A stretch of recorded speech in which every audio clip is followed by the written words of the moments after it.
Please welcome to the stage art advisor, editor, and philanthropist Thomas Rom, and founder and CEO of Dorsia and Surface Magazine, Marc Lotenberg. About to introduce you. How's it going? Hey everyone. Thank you. Thank you for emerging from your hangover over there. I can see a bit of sparkles all around. This is Marc Lotenberg. I assume many of you already know. Today we want to talk a little bit about emotional intelligence as a tool to elevate luxury experiences.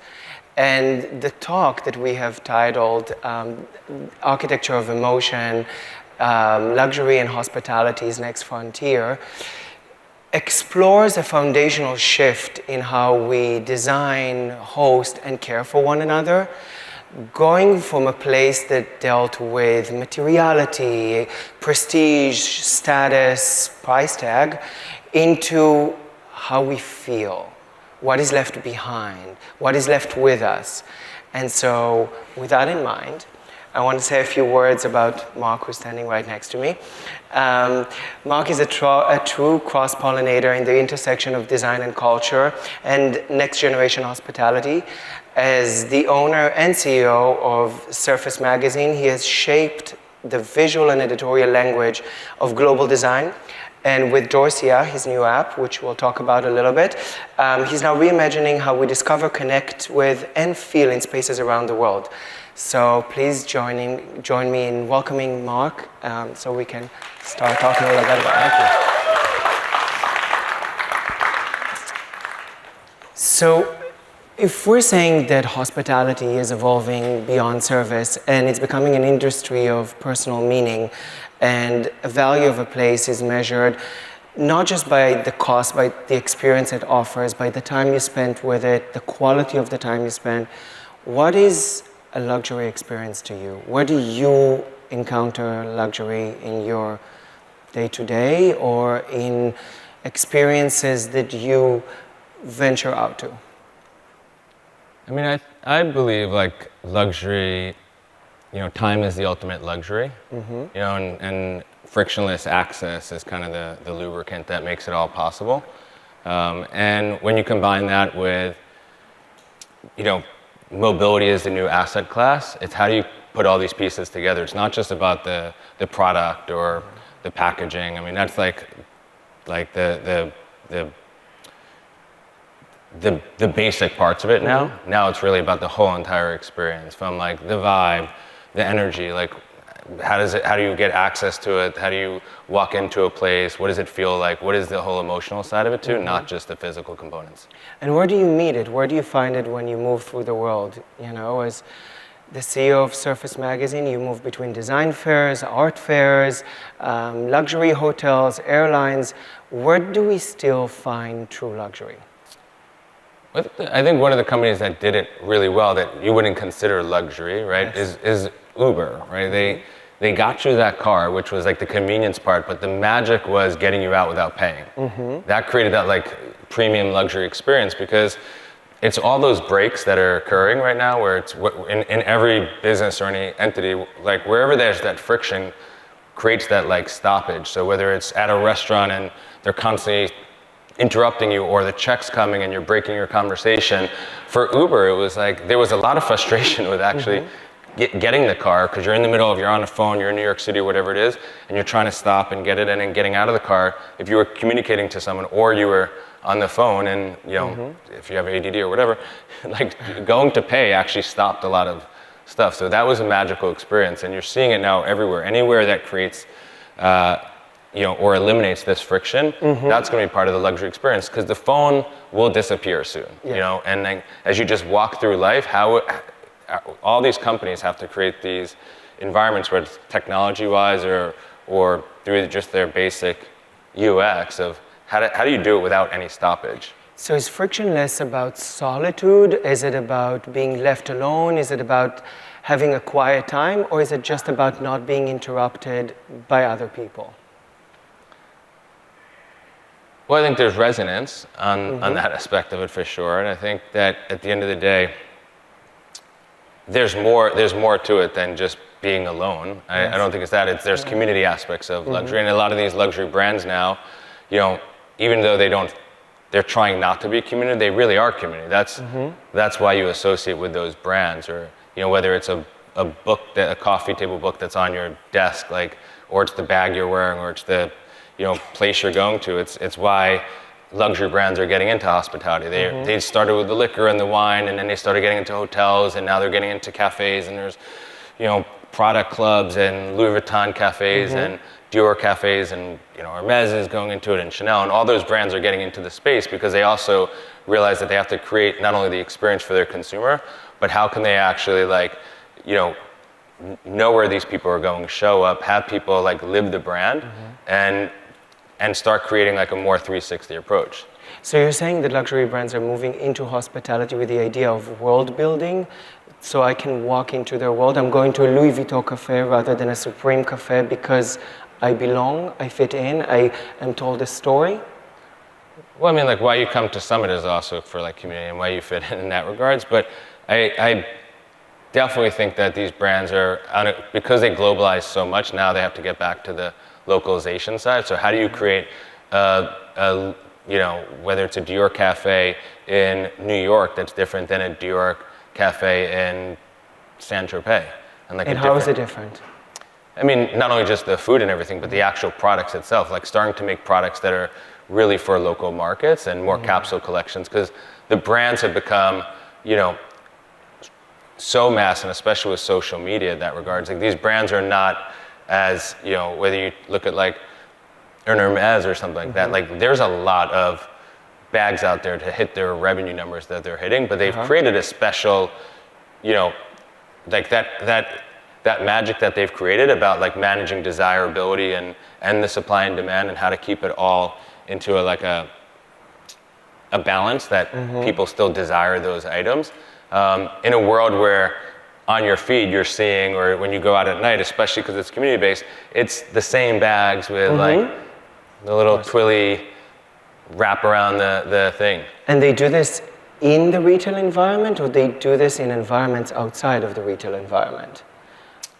Well, I think they create the product, and then the product kind of, the users create the following. I mean, I don't think, if you look at even a kind of music with the headscarves wrapped around, I don't think they were trying to push that. It became a cult following, it became a thing, but then everyone started looking the same, which was kind of Yeah, I guess so. I mean, I always think that luxury originally was about craftsmanship and heritage. That's the thing you were hawking. What is the origin story of the brand? Where is it coming from? How long has it lived and existed? How well is it doing? And then how well is it produced? What is the craft that brought this to life, and how long has it lasted? Because it represents the history of the world through that time, right? And now this is changing so rapidly because there's so much noise, so many brands. When I moved to New York 20 years ago, there were maybe 15 brands you needed to remember, and now there's 150 plus another 500. And so I can't even pay that much attention to that many brands or follow on what they're doing. So I think you no longer can tell the story of the heritage through the retail space. You no longer can expect somebody to come into a ritual and have that ritual stay with them. And you have to figure out a new way for storytelling. And so if I follow on what you're saying, it makes sense that these brands are going into hotels and restaurants, LVMH buying a new, restaurant and starting a new hotel and so on, because it's another way to tell us what they're about and how they see the world we're in and what is luxury to them. Because if I go into Cheval Blanc and have a dinner, I understand how LVMH perceives a luxury experience, and then I can go into Louis Vuitton and continue that experience myself by spending some money. Yeah, and I think the challenge that they have right now is doing it authentically. At the end of the day, it's these brands are they're switching designers from one to the other, and it's the same designer, but are you following the designer or are you following the brand? And are they actually telling the right story? And their original craft or their original heritage, are they departing from that, to chase a trend or to change a market? And that's the difference between if you look at some of those brands that they swing up and down like a Gucci, has over, if you look at their history, like sometimes they have these massive spikes and then fast declines. And then they switch to designer, it's a big spike again, and then a massive decline. Just like right now, 25% down. Yeah, totally. Yeah, I mean, it's interesting. I was looking at the numbers in preparation for this conversation, and I realized that Kering is down 62% on their net profits. So clearly they're doing something wrong, or they're not getting what's actually happening outside and not reacting to it correctly. Yeah, I mean, I hate averages because I think, like, especially as like a startup, it's like a thing we have inside the company that like I won't let anyone like report on averages. I'm like, I want 3 numbers for every, because if you look at Kering, okay, that's a great example. Some of their brands are also doing phenomenal.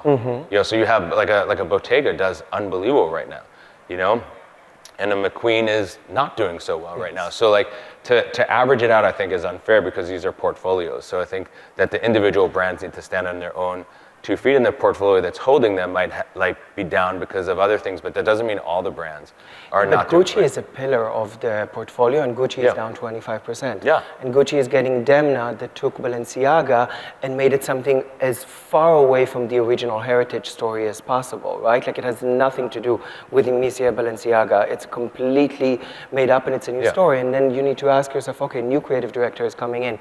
Is he going to look back into the heritage?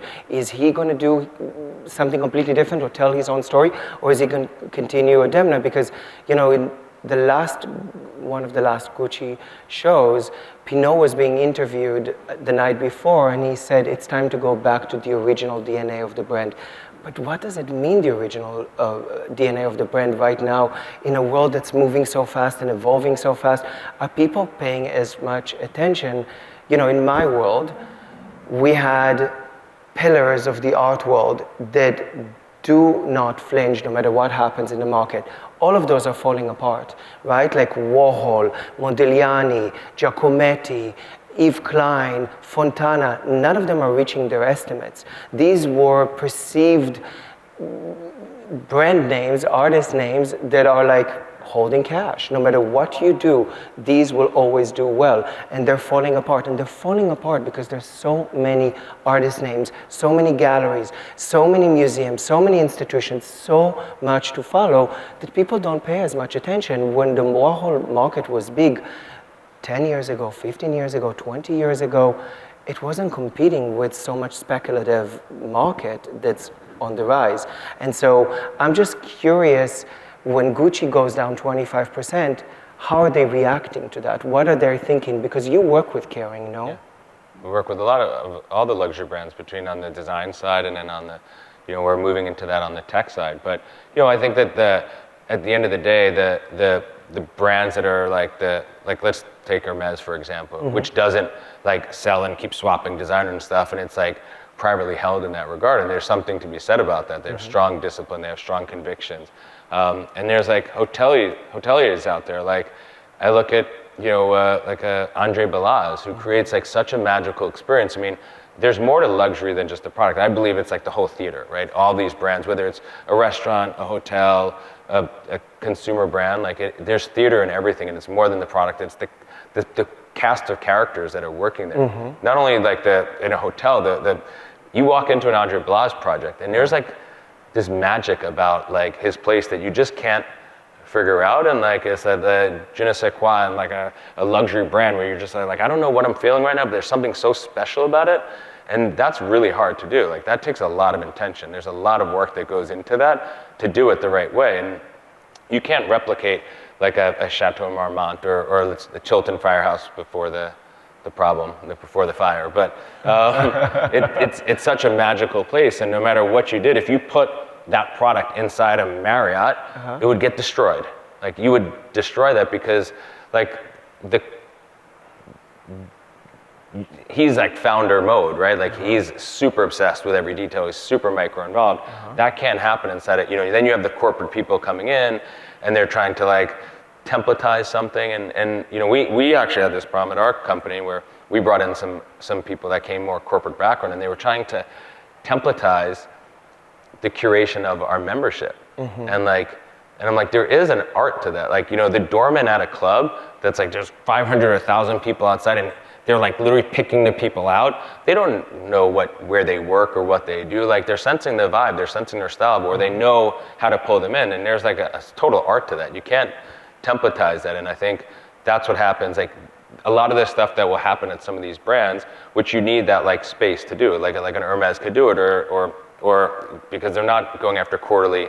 Like yes, it's a big company with lots of revenue and they have to report, but they're not a public company in that regard where they're going to make decisions based on their quarterly numbers and their stock price. I think same thing with like an Andre in that regard. Like he can make decisions that make zero sense quantitatively. Like on the financial statements, it's super counterintuitive, but it also works, and it's like it creates that magic. And I think these brands, if they're constantly only just doing it for their quarterly report or earnings, like that's not what's going to lead to the right customer experience. So what I'm getting from what you're saying is that it's technology, and even an analyst can't actually read the data and extract the business intelligence to make those decisions. Whether you're a bouncer at Berghain or André Bellage at Chateau Marmont, you're a world builder, and it's all based in the emotional intelligence with which you read the situation, right? Like Chateau Marmont has a sense of nostalgia. You come in and it reminds you something, it's familiar, you sometimes know what it is, sometimes you don't, but when you leave with a sense of nostalgia for the place because it's inherently connected to the memory you had before you even arrived in it. And so, we'll talk about this in a little bit, about the age of AI and how people are reacting to the age of AI, to this age of infinite knowledge. And is that infinite knowledge actually helping us in creating things? But before we get there, I want to talk about how the luxury market has evolved and changed. Tom Ford was quoted saying, luxury didn't come out of style, it just needs a change of style. So how do you see the market reorienting itself?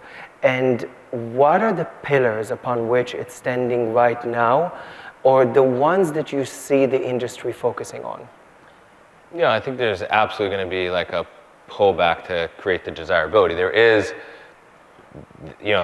some of these brands are really good intuitively of like finding out when to actually start like pulling back and adjusting, because obviously they can create an unlimited amount of product that they really wanted to, but that will definitely like drop the desirability and will spike short-term revenue and kill long-term of the brand. So at the end of the day, I think that there is going to be a need to pull back the amount of, especially like one type of quantity, and start creating a lot more of the capsule collections and other types of collaborations they can do. But there's also so much out there. Like you said, there's so many brands, there's so much stuff. Like I am definitely like that mindset that like some things need to die.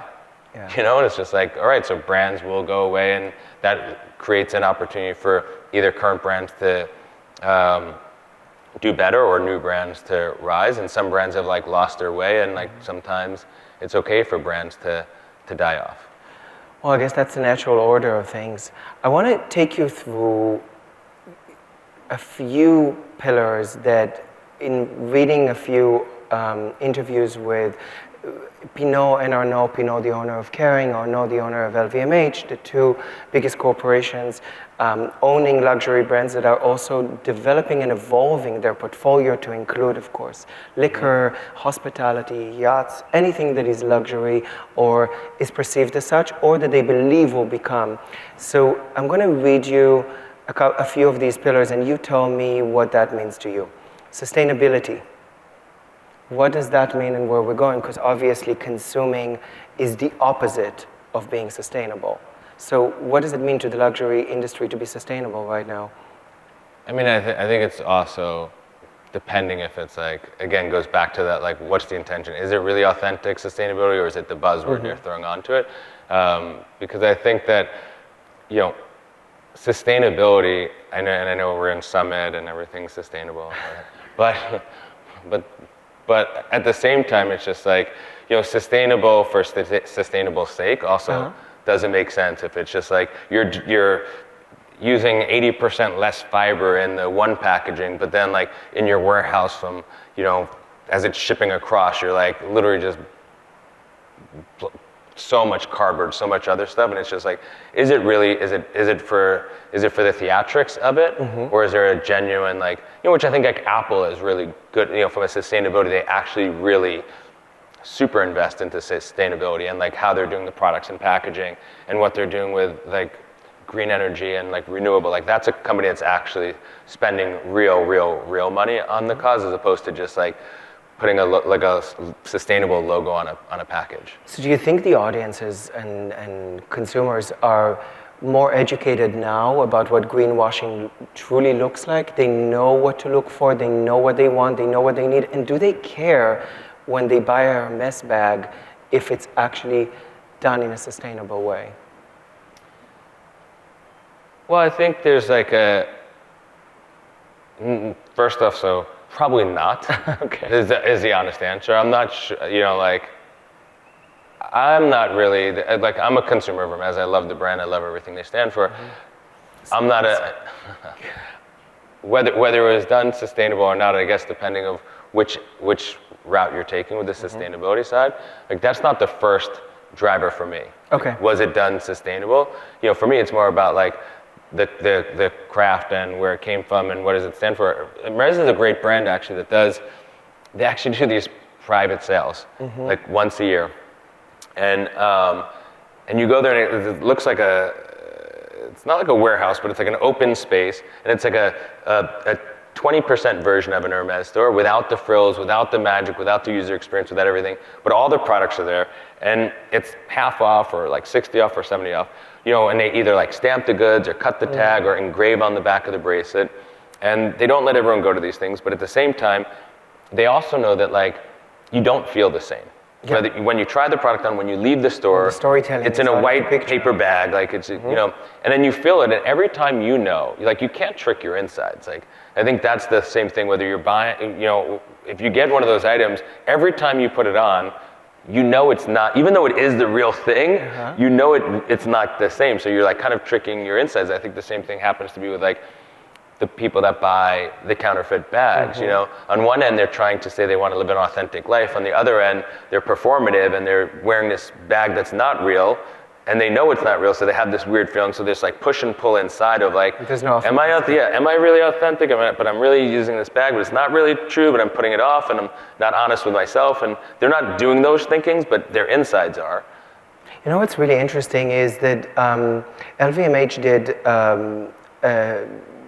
invested in this research that showed 70% of people that buy fake Louis Vuitton will end up buying real Louis Vuitton later because it never satisfied the experience that they wanted to get from it. And they know deep inside, even if nobody can tell, that it's not the real thing, and it doesn't give them the same level of pleasure. No, it's the gateway in that regard. Like, and any of those items, and you see it in food and you see it in bags, like someone that starts off with like a Michael Kors bag or whatever. I'm just like Tory Burch. Tell us what you really think. Yeah, right. It is. I'm not shy in my opinions. And they start going up the things, like they're not going backwards. Like, they're only going to go upwards. And the same thing with food. Like if you eat shit sushi and you start like going up and you start having better quality, you're like, but if you just jump if you don't eat sushi and you go right to like the best omakase in New York, you're going to think it's disgusting. But if you like kind of go up the chain, your taste profile can change. You can understand it. And the same thing with these luxury brands. Like you really do need to understand. There is a lot that goes into these. There is a lot of craft that goes into these products, and there's a lot of like, trained taste. For sure, and there's a lot of intention. There's a lot of thought that goes into all these things, whether it is again products or the experience on anything. I want to kind of like jump us a little bit forward because I'm looking at the clock, but I'm going to just very quickly run through the different pillars that both Pinot and Arnaud agreed on are sort of like foundational for where luxury is right now. Sustainability, creativity and emotional engagement, digital innovation, cultural engagement and social responsibility, and future-facing heritage. And what I find interesting in all of that is the heritage aspect of it, because without it, luxury is not really luxury, even when new luxury brands are being created. And what I find interesting is how brands are looking for new way to discuss luxury and to discuss heritage and contextualize themselves in that way. Like, for example, Fendi underwriting the renovation of Fontana di Trevi in Rome. $2 million, the most costly renovation of Fontana di Trevi in the history of its renovation. Fendi realizes that it's not enough to talk about where they're coming from, what have they achieved, how long they've been around. They realize nobody really cares. They care about Fontana di Trevi when they come to Rome to take a photo. They care about the cultural heritage of Italy, and because they're from there, they have some sort of civic responsibility. So they demonstrate that responsibility, but they also take ownership and then contextualize the brand through it. And I kind of think of it a little bit like a cultural offset. So all the bad we do in the world by buying these bags and fur coats and clothes and so on, we also get to put back, especially me coming from the art world, thinking about, museums being sponsored by all these amazing brands that also start their own private museums and travel other shows of artists and create merchandise with those artists. So this takes me to, I think, what everybody wants to hear you talk about, which is in the age of information, where, within seconds, there's a supercomputer that can analyze so much data, and everybody has this access. It's now democratizing the access that we all have to not only information, but insight, like true insight. What does this mean to luxury when, luxury is all about access? What does it mean to luxury, and how does luxury exist within this world? I think even taking a step back before just the luxury side of it, with the, if you're talking about like AI and ChatGPT, which I think is there's a lot of benefits to it. At the same time, I think the biggest issue is the lack of critical thinking that everyone's doing, and everyone's just running around with headline answers. They have no idea what the fuck they're talking about. They're literally just reciting shit off of ChatGPT. And now when people come to interview, I'm like, okay, cool, put your presentation down, talk. And they're like trying to reach for the terminal to get them the answer. And I'm just like, didn't you just put this whole thing together? And they're stuck. I think the same thing is happening. Everyone's just reading off these answers, and they're using it as their therapist. They're using it as all this stuff. I'm like, you're just throwing around words and have no idea the depth of those words or what it means. And I think that's finding that answer, the struggle of learning what the answer is the biggest part of it. So as these how do I dress for luxury, or how do I do that? That's not really the right way, because when you put yourself into that situation and you have to do it on your own or talk on your own, it's that sink or swim mentality, those people are gonna sink. It's really, that's the part I'm super nervous about with all this stuff. That people stop thinking. They're already stopping to think. They're just literally and turning in stuff that they have no idea what it actually means. And then when you question them on that, or even if they're in the relationship thinking, I think it's the emotional intelligence side is the biggest part of it. I think that's where you look even down to schools right now. That thread is what are they're actually spending all their time learning stuff they don't need anymore. It should shift to 80% emotional intelligence 100% work, and 20% on reciting history and stuff that they actually don't need. You could use ChatGPT for that, but how to actually communicate, how to actually lead a more intentional life, how to be more authentic, how to be kind to people, all this stuff that they actually need to know how to do, be more compassionate. Learning math is probably there's so much better use of time for them right now. The one thing you see when you go out in the street is that people don't know how to love or be well-mannered everywhere they go. They don't understand what public space, private space means. How do we treat one another? How are we patient? I always think about it. I go to Soul Cycle, and everybody screams at me at class, look at one another and high five and do this and do that. And then I get out and somebody's just standing on their phone in the middle of the corridor and nobody can walk. And I'm like, we're clearly not in this together. I'm I can ride towards my intention and imagine it as a blossoming lotus, but you're still a dick. Yeah. And so I'm reminded of Jung's description of cognitive functions. And Jung goes back to the 4 functions, which are thinking, feeling, sensing, and intuition. And I think in this age of like supercomputers, clearly they can think way better than we do. I mean, this is pointless race to even try and do anything better than that. And they are already starting to simulate feelings, and soon enough they would actually feel. There's an estimate that it's going to take about 5 years. They cannot sense, and they certainly have no intuition. I mean, they can come close to intuition by analyzing a lot of data and figuring things out, but they cannot actually understand the human condition. And so if I look back at a few of the things you said, it's very clear that in an age of access to insight, the people that are going to rise up are going to be specialized individuals with knowledge that other people don't have, and that knowledge is bound in how they feel.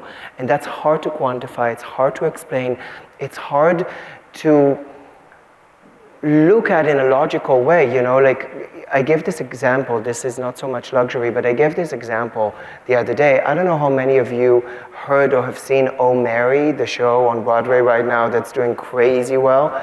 And I went to see the show, I was laughing my ass off, and I looked at my partner and I said, how the hell did he take this off the ground? Who gave him money? Like, this makes no sense. It's bonkers. Like, you look at the show and I'm just like, how did he explain that to another investor who said, yeah, I'm going to invest in this. This makes total sense. But it's the person that stood in front of him. It's the feeling that they got. It's the way he knew the story he was telling. And I think everywhere we go, those that succeed build a world that they understand fully. They understand the rules of that world. They understand the logic of that world. And you come into it, and you might not understand the rules of that world, but you know how it makes you feel. Yeah, and you want to be pulled into that feeling again. Yeah, and I think that's, you know, you talk about these brands, like there is like, you know, or you walk into a house and you feel like that soul. Like that's the thing that you can't replicate. And even a human being to human being, if you're on a Zoom, like, it's a soulless conversation. Yeah. There's just no vibration, there's no energy. I don't care how much you want to try and pretend and do whatever, it's just flat. And I think that is the conversation even with, like, you know, I love the future, I love technology, I love all of that, but like there's gonna be a much different conversation with a robot with all of the energy and all the shit it's gonna do. It's still gonna lack a soul. And when you're sitting next to someone and you're just feeling that energy and the vibration and all that, like that is hard, really hard to replicate with, you know, a robot. And it's also something that, whether it's a consumer product, a luxury experience, again, you walk into some of these, whether it's a hotel or a restaurant or a designer, a luxury store, whatever, and you just feel like there's some type of soul, there's some type of component. There was realness into it, and that authenticity is what you can't, like, you know, just like cheat. It's like really hard to designing like a memory, a sense of belonging, a sense of connection. Yeah, and it goes down to like the characters. It's like the, you know, Italian restaurant that has like this Milanese server who's like twirling the spaghetti the right way and telling you the story about like his, you know, father from a village and where the cheese and whatever it is that's going into, like, all that storytelling is part of it. But if you put that same, you know, if you put a different nationality into that restaurant, and it's like they're smiling and they're happy and they're trying to do this thing, but that's not what you're looking for. It's the same thing like when you deal with, like, you know, the French, they're like, you know, arrogant, they're bitchy, they're rude, and they're really great at what they do. No, it's true, but like they're really good at what they do. But like if you walked into like some French restaurant and someone was super bubbly and like being super nice to you and everything, you'd be like, where the hell am I? This is not what I'm like. It's like inauthenticity. Yeah, I want that, like, give me the bitchy French guy who's you need that. That's part of the shtick, you know. It's also their culture. It's like the realness. So friction is good sometimes. Friction is good sometimes when there's like it's more like tension as opposed to friction. I think that's part of that, like these places that are doing it with, and you need the leeway to do it the right way, because I mean, to do that you have to subscribe, for these companies you have to subscribe to, you know, having strong convictions, and like you can't be exclusive and inclusive. You know, I know it's a tough word here. Like, you know, as a company, like you have to pick one of the two. And if you're inclusive and go that route. If you're exclusive, go that route. But you can't do both. It's impossible. So you know, Soho House tried to do it. they killed the company, right? They were an exclusive company for members. They focused on a certain type of, arts, media, that kind of world. The profile of the members. Their profile of their members. They were an exclusive club. Hate them or like them or whatever you want to say. But then when they went inclusive, that wasn't what the community was looking for. It really is. That's what the bank was looking for the IPO. That's what they were looking for the IPO, or that's what they were looking for the talent came in. Nick, as the founder, wasn't really involved as much anymore, and they lost, these companies do need founders to or someone to really hold it. And once they go public, there is no more sense of that founder mode that goes into a company. So I think that's really hard to it's really easy to lose control of that, and have those the pillars that are behind their brand. So moving us a little bit forward, because there's a couple of other subjects I want to talk about, and that clock is stressful. It's right in front of me. So as somebody who curates design stories all day, how do you differentiate beautiful from meaningful? Well, beautiful is subjective. So I'm a big believer that taste is subjective, and there's an ask for a receipt. So it's really hard to kind of say what I think is beautiful is people like different brands, they like different styles, and that's a subjective thing. Meaningful is that's where I always go back to the intention and the soul, because it's meaningful to you if it's real. If there's that, it's not meaningful to you and it's forgetful.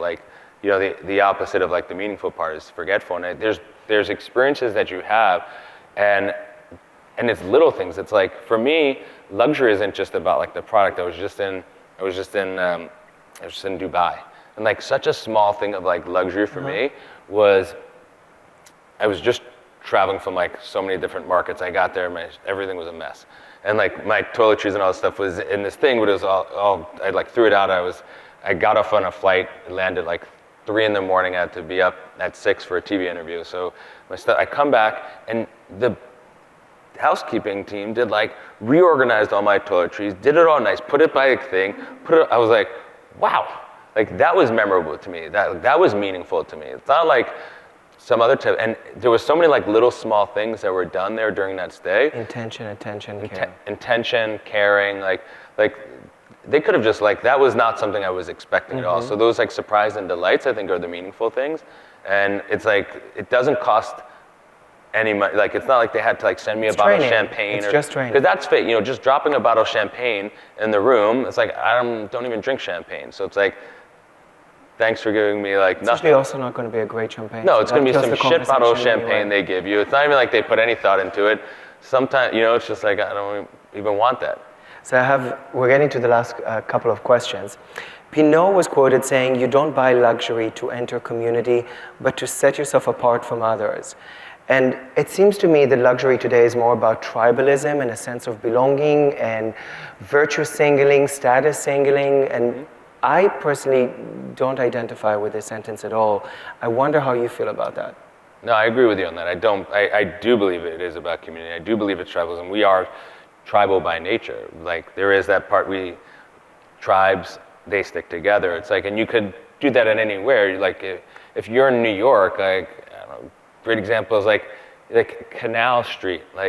You go 1 block south of Canal, you're in Tribeca on the wealthiest corner in New York City, the most expensive buildings with super wealthy people. You go 1 block the other, it's but no one crosses that block in any way, shape, or form. And in every city you see that. It's people are tribal, and hotels, which, it's a great, hotels, lobbies are public spaces by default. You cannot not let anyone enter a hotel lobby. It's public space.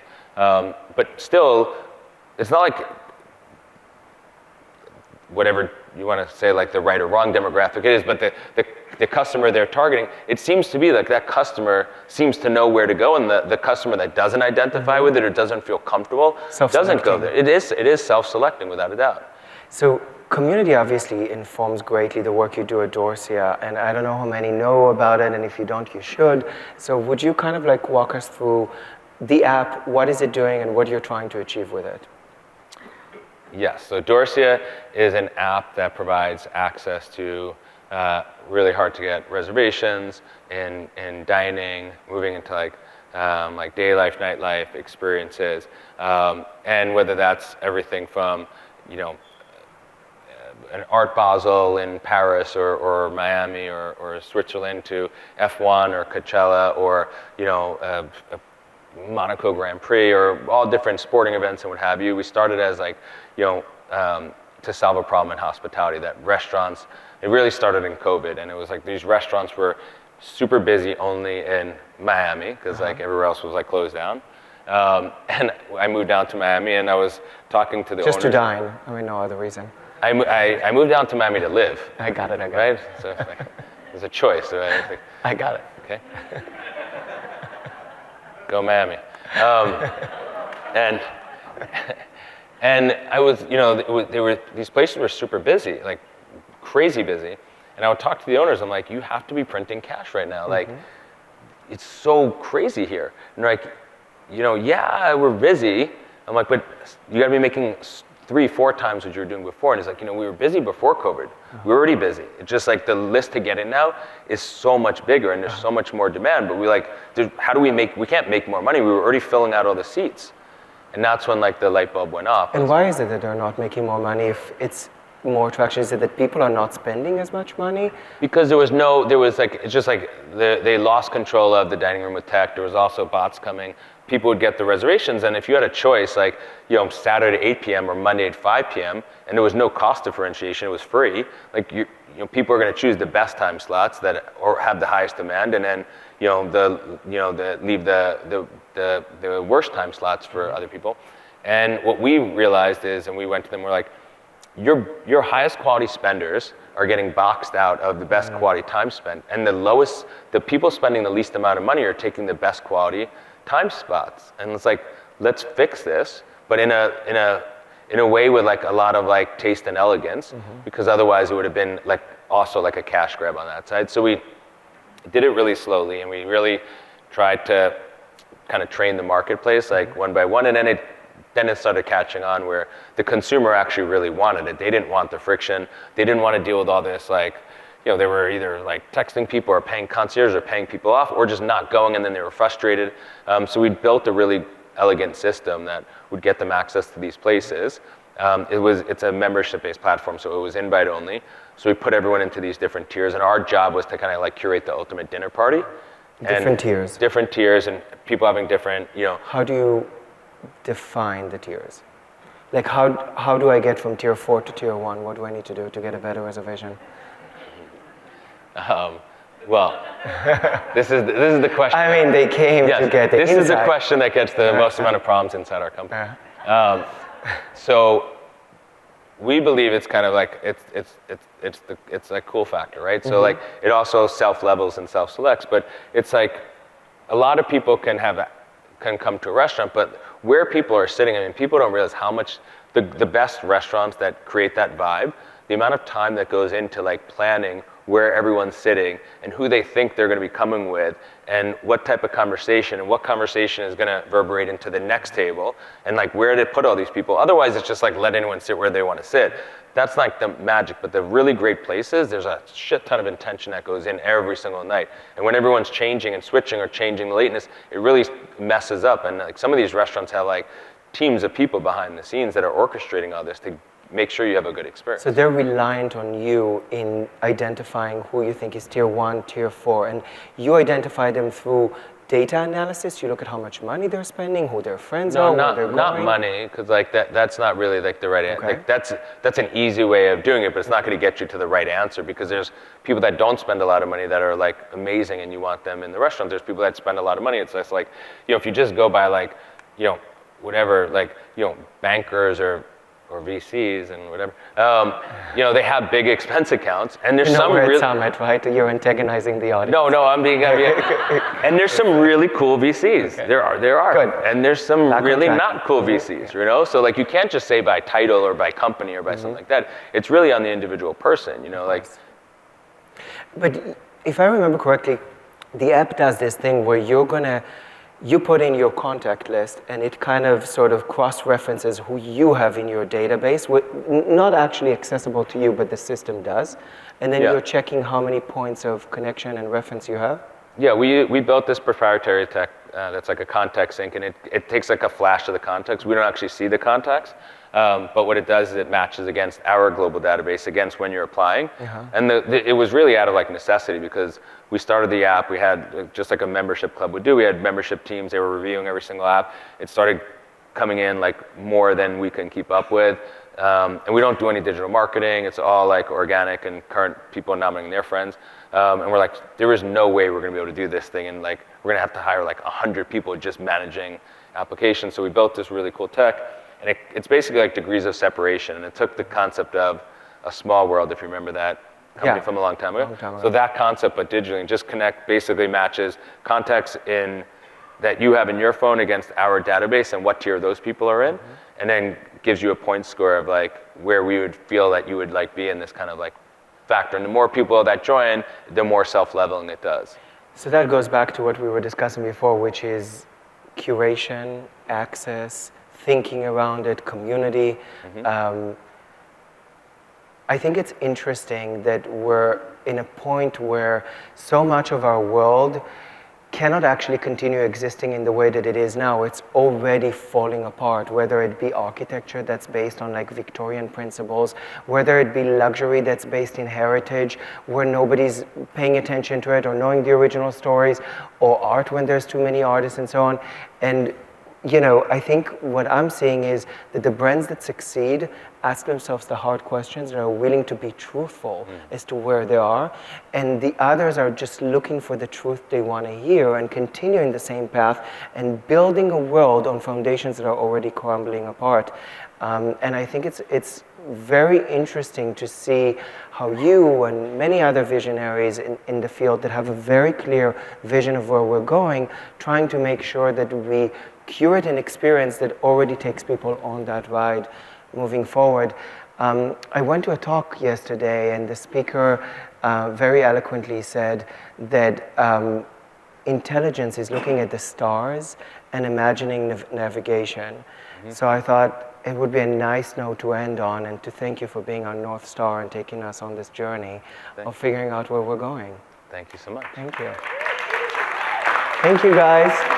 Thank you for spending time. Hey! How are you?